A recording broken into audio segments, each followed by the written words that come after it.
What's up, you guys? It's your boy Bill Mahari here, represent Mahari Nation Sports Podcast. Much love to the entire LDBC. You know what I'm saying? Um, just wanted to give a shout out to True Rawford TV. He did an excellent video, explaining about the last 24, 48 hours of the Trump administration. Just go check out his video, and also wanted to make sure to give him you know, best wishes for him as he tries to recover from his, illness right now. Hopefully, it's not COVID, but I'm wishing nothing but the best for him. But I wanted to particularly touch upon this particular issue, okay? And I'm really just at the point right now where, you know what? I'm glad that we endured, the 4 years of Trump. Because to me, what pretty much exposes a lot of it is, the familiar double standards that we have seen in this country. And what I'm talking about is particularly in this particular issue. And I think and Too Raw touched about this a little bit, but I'm going to go more in depth about this because what really became one of the biggest moments in U.S. history that we saw in Washington D.C. 2 weeks ago really was the culmination of this build up racial tension that pretty much manifests itself because of this idiot that you see on your left in the White House.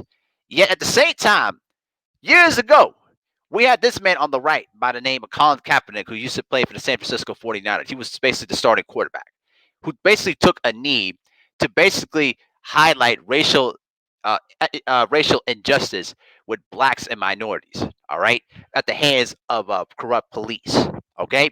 And what did people do in the aftermath of this? They basically call them un-American. That is basically disrespectful of the nation of the flag, national anthem. Oh, he's a rich athlete. He's not. He has no say about what he feels like to be injustice. The same old dumb conservative talking points. But it's very funny to think that now, after during these 4 years, that we are people are waking up to the realization that there's a huge problem in America. Well, guess what? It's been that way for decades. It's just that Donald Trump basically lit the fuse and poured more gasoline into the fire. To now it's to the point now where it's basically a fire that basically cannot be stopped. All right, and I don't want to hear about this whole notion that Colin Kaepernick is basically un-American because listen, Colin Kaepernick, if we got to rewind this over and over again, and I'm gonna keep saying it, he went to a Green Beret. I forgot his name, but he went to a member of the Green Berets who was a top captain, and basically asked him what would be the most appropriate way to protest this particular issue. And they pretty much said taking a knee is pretty much dedicating our lost brothers that basically died in battle. That's what he was pretty much doing it for. Okay, he took the knee to pretty much voice about the racial injustice that's been going on in this country at the hands of racist ass police. But it's very funny to me how these conservative people want to sit here and try to talk about moral ethics, doing the right thing, all that, this, that, and the third. But where was your voices at when basically everything went down, when everything went down in Washington D.C. and you had reports about some members of the police that pretty much were sympathetic to those people when they were basically jumping into the U.S. Capitol building and pretty much was raising hell, bringing out their Confederate flags all over, the Donald Trump flags all over, defecating on people's offices, acting a damn fool, assaulting police officers. All right, your voices were silent at that time, right? This is the kind of thing that we've been talking about for decades. It's just that now is much more awareness now because of what we're seeing in this particular era. And let me tell you something. The next 48 hours of of Trump's administration is going to be hectic. I've already been reading reports that he's already got 100 written pardons sealed up and ready to go. So he basically is going to just give the biggest middle finger to all of his critics, to all the people that pretty much turned against him. All right. And I'm going to tell you something. He is pretty much a flight risk. Is pretty much is a dangerous flight risk because nobody wants to touch this guy. He's already got lawsuits, subpoenas, everything that everything in the map, pretty much on his record. He's pretty much gonna have to just pretty much flee the country. But even so, There's not going to be a lot of countries other than Russia that pretty much are going to allow him to stay there because he's too much of a flight risk. Okay, but to stick on the subject in hand here, I don't want to ever hear that Donald Trump was Donald Trump was this amazing president because you still got people that still think he is. Well, guess what? How did that work out for you? Has anything changed in America in these last 40 years? No.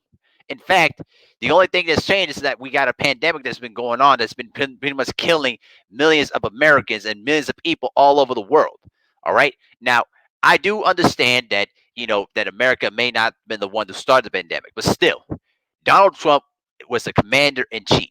His job was to protect the American people, and the man failed miserably. Remember, when this pandemic started, remember, guys, he pretty much called it a hoax. And people just bought into the BS. But then, when more and more cases started flying all over the radar, then he had no choice but to change tune. And even then, he refused to take every safety precaution available. And remember this, he too was infected with COVID-19 months before the actual election. Okay, so I don't want to ever hear that Colin Kaepernick was never an American. Colin Kaepernick did exactly what any American is supposed to do. He basically protested silently on a particular issue that is very, very important in this country. All right, and people just took it and basically twisted it around and made it into something that was completely irrelevant. You say you care about the flag, you care about about law and order, you care about you know upholding the laws of this country, right? Well, what was that response at where was your response at? Oh wait, that's right. You basically were sympathetic to those people, to those idiots in Washington D.C. that decided to act a damn fool and tried to overthrow the government because their Lord and Savior lost the fucking election. Get the fuck out my face with that. All right. And for all the politicians that pretty much sided with Trump to try to usurp the election, I hope you guys realize the fact that you basically pissed on your legacies because when your children reflect on this, they're gonna look at you and like, why did you decide with a guy who's basically an imitation of a dictator who tried to usurp the American democracy? All of our foreign, people, even our enemies, our allies, they're looking at us very side-eyed and kind of sitting back, flat on their asses, and they're laughing at the madness that Donald Trump and his administration created over the last 4 years.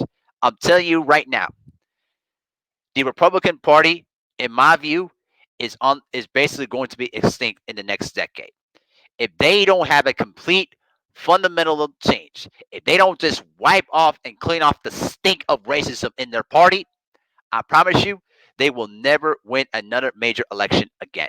And even if they win some key, seats in the House or in the Senate, you can forget about winning the presidency for a very, very long time. Because the real battle, in my view, is going to be between the establishment Democrats and the progressive Democrats. That's where the real battle is going to be for the next generation. But to stick into the subject in hand here, to wrap up the video, all you people that basically were siding with Trump, that pretty much were trying to buy into his rhetoric and basically supported the ridiculous BS on Twitter, you know what I'm saying? How do you feel now, huh? Did you basically voted for a fake dictator who never supported democracy in the first place? How does it feel now? And then you were the same people that basically were shitting on Colin Kaepernick for voicing a real issue that's going on in our communities right now.